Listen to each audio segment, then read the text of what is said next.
ہے؟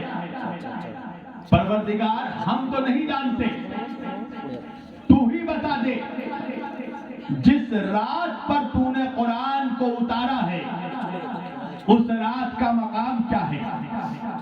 تو اللہ آگے بڑھ کے کہہ رہا ہے لیلۃ القدر خیر من الف شہر۔ اللہ کہہ رہا ہے وہ ایک رات کہ جس رات پر قرآن اترا ہے وہ ایک رات 1000 مہینوں سے بہتر ہے۔ توجہ، مگر یہ ایک مائک سے بھی بہتر نہیں، یہ بھی سن لیجیے۔ مگر بہرحال حضور کا حکم ہے تو مجھے پڑھنا ہے اور میں پڑھوں گا انشاءاللہ جب تک اللہ کی مرضی ہوگی۔ لیلۃ القدر خیر من الف شہر۔ اللہ کہہ رہا ہے جس رات پر قرآن اترا وہ ایک رات 1000 مہینوں سے بہتر ہے۔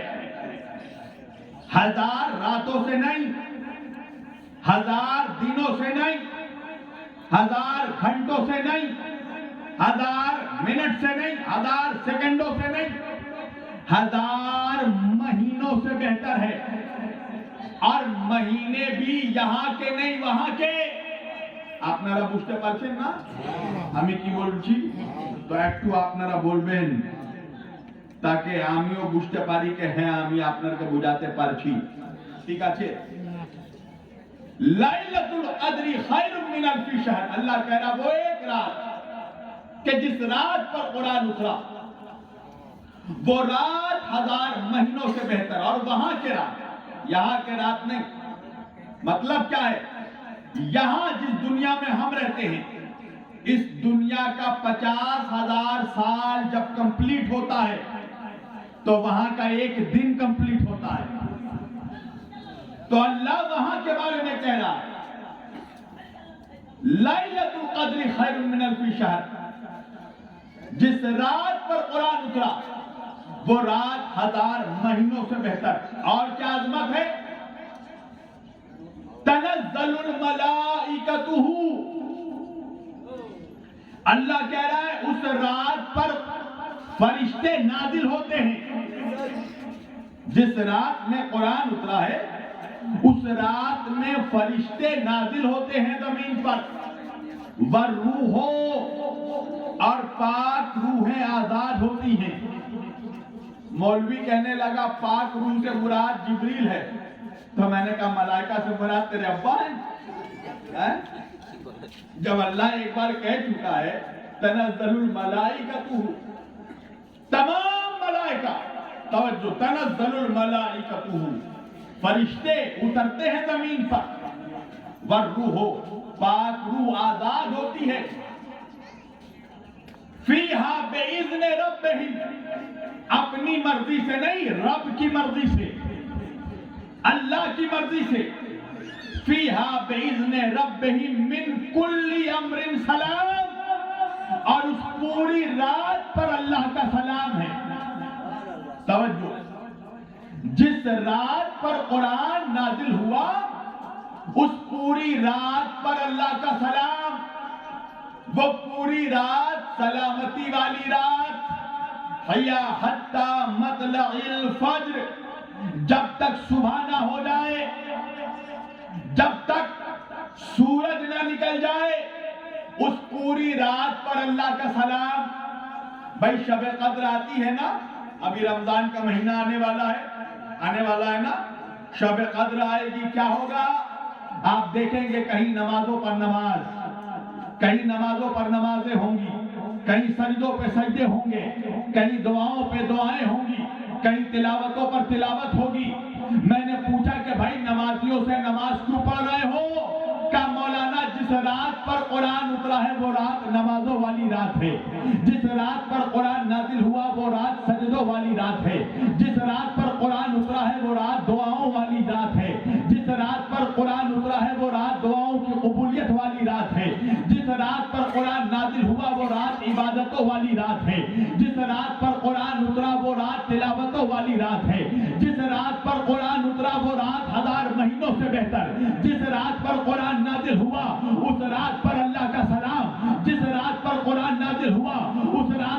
فرشتے نازل ہوتے ہیں، جس رات پر قرآن اترا ہے اس رات میں روحیں آزاد ہوتی ہیں، جس رات پر قرآن نازل ہوا وہ پوری رات سلامتی والی رات۔ میں نے کہا مسلمانوں ذرا اندازہ لگانا کہ بھائی جس رات پر قرآن نازل ہوا جب وہ رات اتنی بلند ہے تو جس ذات پر قرآن نازل ہوا وہ ذات محمد کتنی بلند ہوگی۔ بھائی اندازہ لگاؤ، جس رات پر قرآن اترا جب وہ رات اتنی بلند تو جس ذات پر قرآن اترا وہ ذات کتنی بلند، تو جس رات پر قرآن اترا وہ رات دوسری رات کے جیسی نہیں ہو سکتی، تو جس ذات پر قرآن نازل ہوا وہ ذات ہماری جیسے کیسے ہوگی؟ یہ کوئی معمولی کتاب نہیں ہے قرآن۔ اللہ قرآن میں ہی فرما رہا ہے دیکھو اگر ہم اس قرآن کو پہاڑ پر اتار دیتے تو پہاڑ کے سینے میں اتنی طاقت نہیں تھی کہ قرآن کا وزن اٹھا پاتا۔ توجہ، اللہ کہہ رہا ہے کہ کیا ہوتا؟ اللہ کہہ رہا ہے اگر ہم قرآن کو پہاڑ پر اتار دیتے تو پہاڑ کا سینہ پھٹ جاتا، پہاڑ پھوسا ہو جاتا، پہاڑ ریزہ ریزہ ہو جاتا۔ تو بھائی قرآن اتنی بھاری کتاب ہے کہ اگر پہاڑ پر اتر جاتا تو پہاڑ کا سینہ پھاڑ جاتا۔ میں نے کہا مسلمانوں اپنے نبی کی عظمت پر اپنی جان قربان کر دینا، وہ قرآن جو پہاڑ کا سینہ پھاڑ ڈالتا اللہ نے اس قرآن کو محمد کے سینے پر اتارا۔ اللہ جانے وہ سینہ کتنا وزنی ہوگا، وہ سینہ کتنا بھاری ہوگا کہ جس سینے پر قرآن نازل ہوا۔ اب ایک جملہ میں بولوں گا، ہضم فقط مومنوں کو ہوگا۔ بھائی قرآن وہ کتاب ہے جو پہاڑ پر اترتا تو پہاڑ کا سینہ پھاڑ ڈالتا۔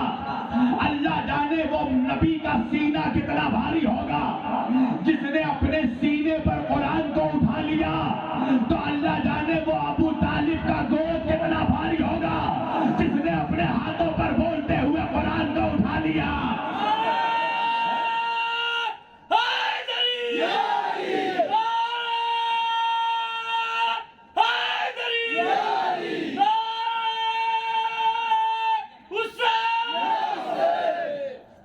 اللہ جانے وہ آغوش ابو طالب کا وزن کیا ہوگا، وہ حضرت ابو طالب کی گود کا وزن کیا ہوگا کہ جس نے اپنے گود میں سرور دو عالم کو اٹھایا، نور مجسم کو اٹھایا، فخر دو عالم کو اٹھایا۔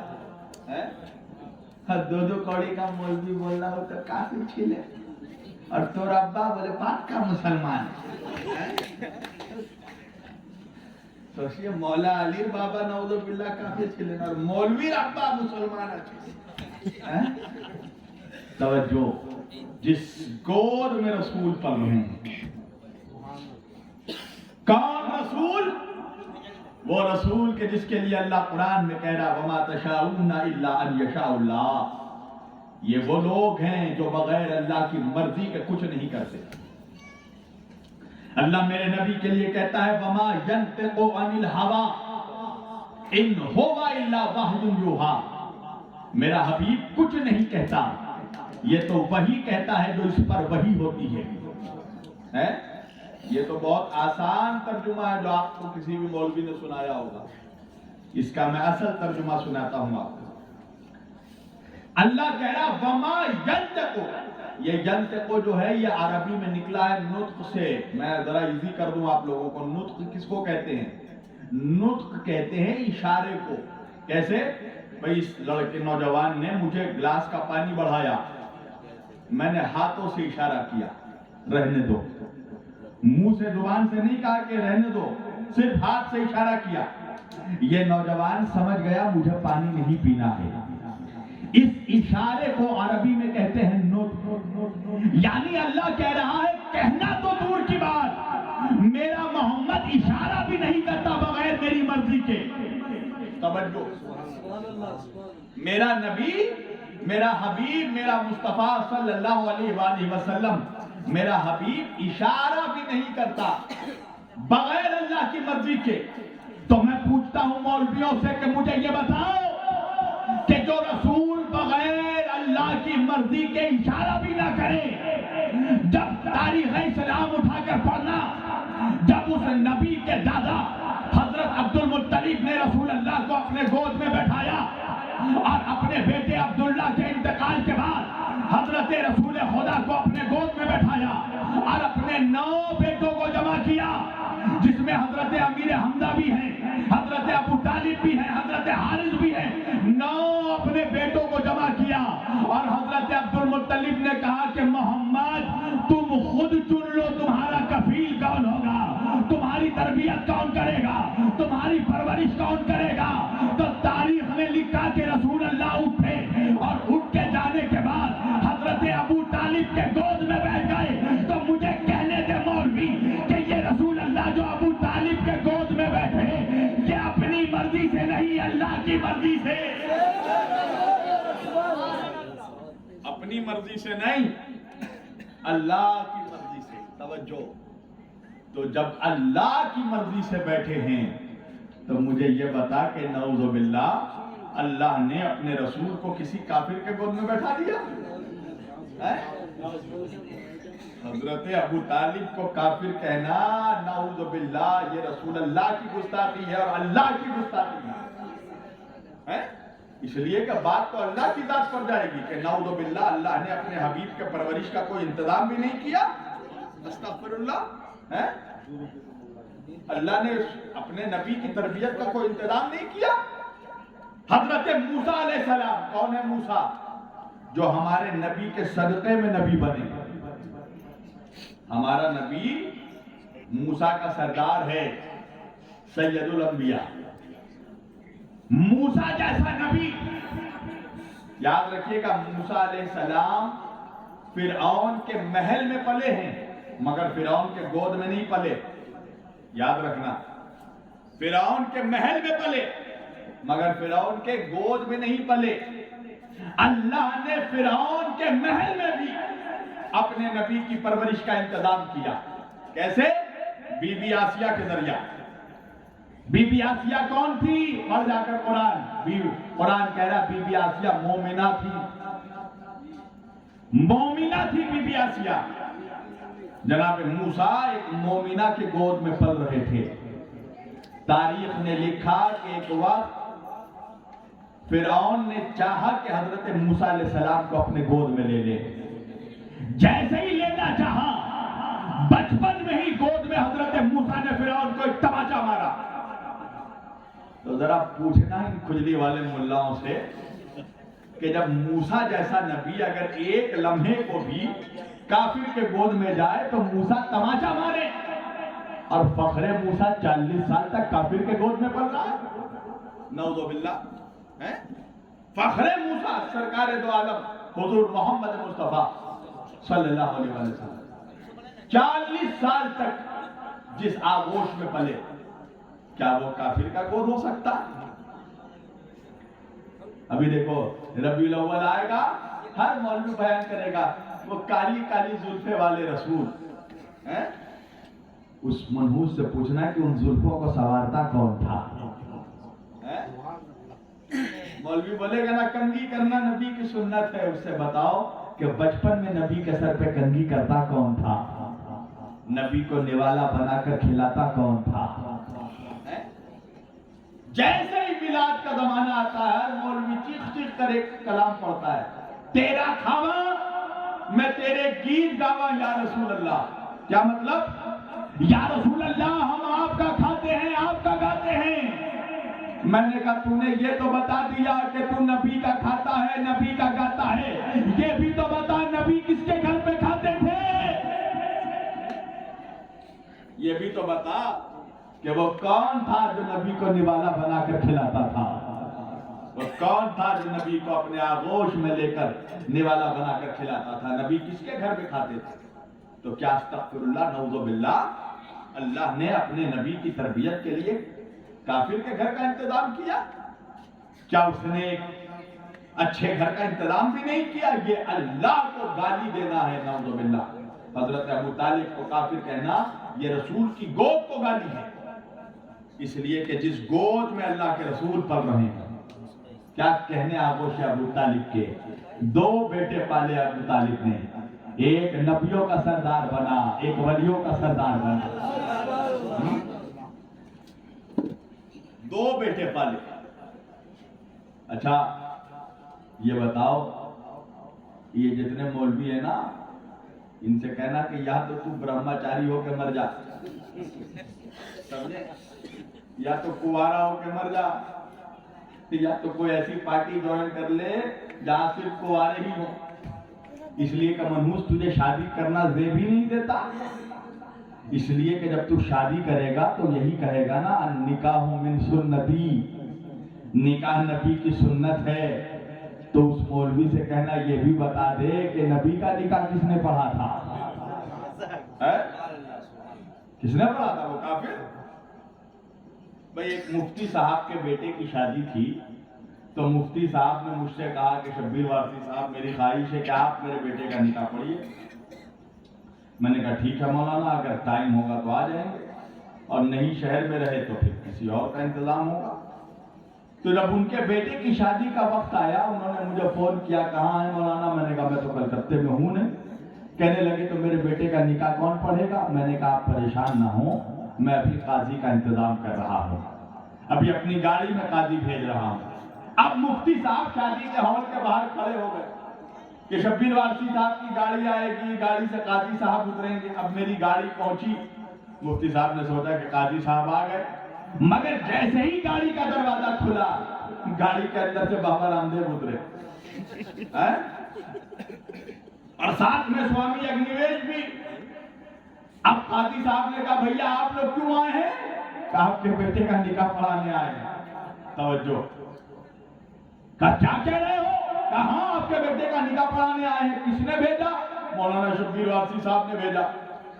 اب مفتی کا فون آیا مجھے، میاں شبیر علی وارثی یہ کیسا بھدا مذاق کیا آپ نے مجھ سے؟ میں نے کہا کیا ہو گیا حضرت؟ کہا رے میرے بیٹے کا نکاح پڑھانے کے لیے ایک سوامی کو بھیج دیا۔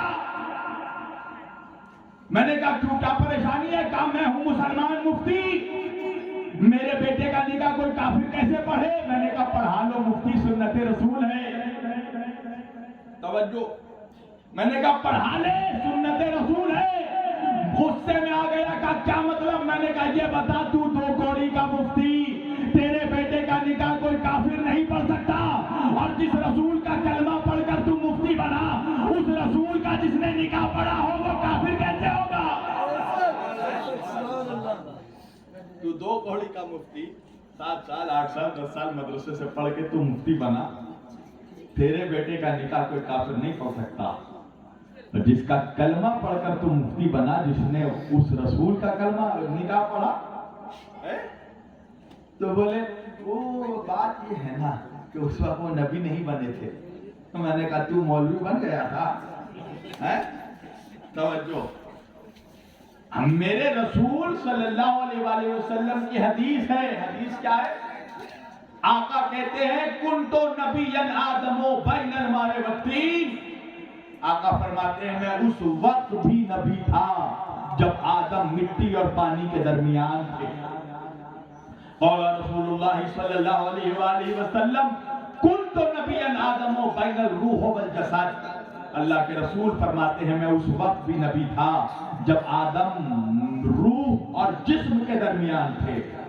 تو پھر ماننا پڑے گا کہ ابو طالب اپنے بھتیجے کا نہیں اللہ کے رسول کا نکاح پڑھ رہے ہیں،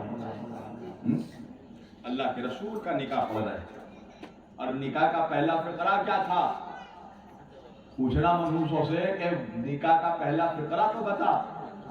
حضرت ابو طالب کے دیوان میں آج بھی پڑھیے، وہ خطبہ موجود ہے جو رسول اکرم صلی اللہ علیہ وآلہ وسلم کے نکاح میں حضرت ابو طالب نے پڑھا تھا۔ وہ خطبے کا پہلا جملہ ہے الحمدللہ الذی، تعریف ہے اس اللہ کی جس نے ہمیں نسل ابراہیم میں پیدا کیا اور ذریت اسماعیل میں پیدا کیا۔ اللہ اکبر۔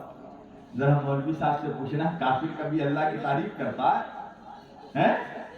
نعوذ باللہ، یہ کیسا کافر ہے جو الحمد پڑھ رہا ہے؟ ابھی تو قرآن نازل نہیں ہوا، رسول اللہ کی عمر 25 سال ہے اور الحمد ادا کر رہے ہیں۔ ابھی تو سورہ حمد کئی سالوں کے بعد نازل ہونا ہے۔ اللہ اکبر۔ اور حضرت ابو طالب ابھی کہہ رہے ہیں الحمدللہ، تعریف ہے اس اللہ کے لیے۔ اللہ اکبر۔ یہ تیری کیسی دشمنی ہے کہ تو حضرت ابو طالب کے بغض میں آ کر تجھے کیوں نفرت ہے حضرت ابو طالب سے؟ پتہ ہے وجہ کیا ہے؟ ایک وجہ ہے، کیونکہ وہ علی کے بابا تھے۔ صرف بغض اس بات کا ہے کہ وہ علی کے بابا۔ اگر وہ علی کے بابا نہیں ہوتے، کسی اور کے ہوتے، تو مولوی چیخ چیخ کر ان کا قصیدہ بیان کرتا۔ جیسے ہی 12 ربیع الاول کی تاریخ آتی ہے، چیخ چیخ کر مولوی پڑھتا ہے دائی حلیمہ گود میں تیری چاند اترنے والا ہے۔ میں نے کہا منوز، جس گود میں چاند اترا وہ تو نظر آ گیا، اور جس گود میں چاند پلا ہے؟ اور یہ بتائیے کیا حضرت دائی حلیمہ کی گود میں رسول اللہ اترے؟ دائی کی گود میں نہیں، ماہی کی گود میں اترے۔ ان کے دل میں بغض اتنا ہے کہ یہ بی بی آمنہ کو بھی پیچھے چھوڑ دیتے ہیں۔ کیوں؟ رسول کی ماں ہے۔ اللہ اکبر۔ یاد رکھنا، دائی دائی ہوتی ہے، مائی مائی ہوتی ہے۔ ماں کی برابری دائی نہیں کر سکتی۔ خوب جھوم جھوم کا پڑھے گا مولوی۔ جب دائی حلیمہ آئی کیا ہوا؟ بولے دائی حلیمہ غریب تھی۔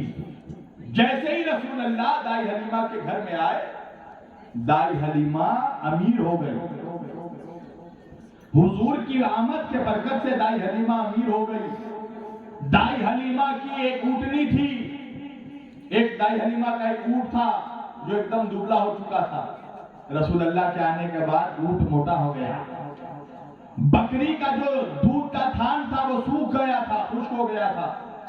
رسول اللہ کے آنے سے وہ دودھ کا تھان بھر گیا۔ توجہ، اب میں مولوی سے ایک بات کہوں گا، پوچھوں گا کہ مولوی یہ بتا کہ تو خود بیان کر رہا ہے کہ رسول اللہ جب آئے دائی حلیمہ غریب تھی، امیر ہو گئی۔ رسول اللہ کے آنے سے دائی حلیمہ کا اونٹ موٹا ہو گیا۔ رسول اللہ کے آنے سے دائی حلیمہ کے بکری کے تھان میں دودھ آ گیا۔ تو میں نے کہا تو ہی بتا مولوی کہ دائی حلیمہ رسول اللہ کو پال رہی تھی یا رسول اللہ دائی حلیمہ کو پال رہے تھے؟ بتا کون کس کو پال رہا تھا؟ اللہ اکبر۔ یہ صرف بغض ہے نبی کے گھر والوں کا کہ دائی کی عظمت اتنی زیادہ بیان کرو کہ رسول کے گھر والوں کی عظمت چھپ جائے۔ اور یہ پھٹکار ہے مسلمانوں پر، نبی کے گھر والوں کو چھوڑنے کا نتیجہ ہے آج تک ہم سمجھ نہیں پائے کہ رسول اللہ کی اصل سیرت کیا ہے۔ سیرت تو چھوڑ دیجئے، ہم ولادت میں ہم متحد نہیں ہو پائے کہ نبی دنیا میں آئے کس تاریخ۔ کوئی کہتا ہے 9 ربیع الاول، کوئی کہتا ہے 12 ربیع الاول، کوئی کہتا ہے 17 ربیع الاول۔ اتنا ڈسپیوٹ، آپ سوچئے اتنا ڈسپیوٹ کیسے بھائی؟ آج آپ دیکھتے ہیں غاروں میں، پہاڑوں میں جو کھدائی وغیرہ ہوتی ہے، جو سائنسدان لوگ کھدائی وغیرہ کرتے ہیں، تو کوئی پہاڑ کے اندر سے، یمن وغیرہ جارڈن وغیرہ کے پہاڑ کے اندر سے کوئی تانبے کا برتن مل جاتا ہے اگر، تو تانبے کا برتن دیکھ کر ریسرچ کر کے وہ لوگ بتا دیتے ہیں کہ یہ برتن 6000 سال پرانا ہے۔ کتنے سال؟ 6000 سال پرانا ہے۔ اور یہ بھی بتا دیتے ہیں کہ 6000 سال پہلے کون قبیلے والے یہ برتن استعمال کرتے تھے، کون قبیلے والے اس میں کھانا کھاتے تھے، ان کا کلچر کیا تھا، رہتے سہتے کیسے تھے، سب کچھ بتا دیتے ہیں ایک برتن دیکھ کر۔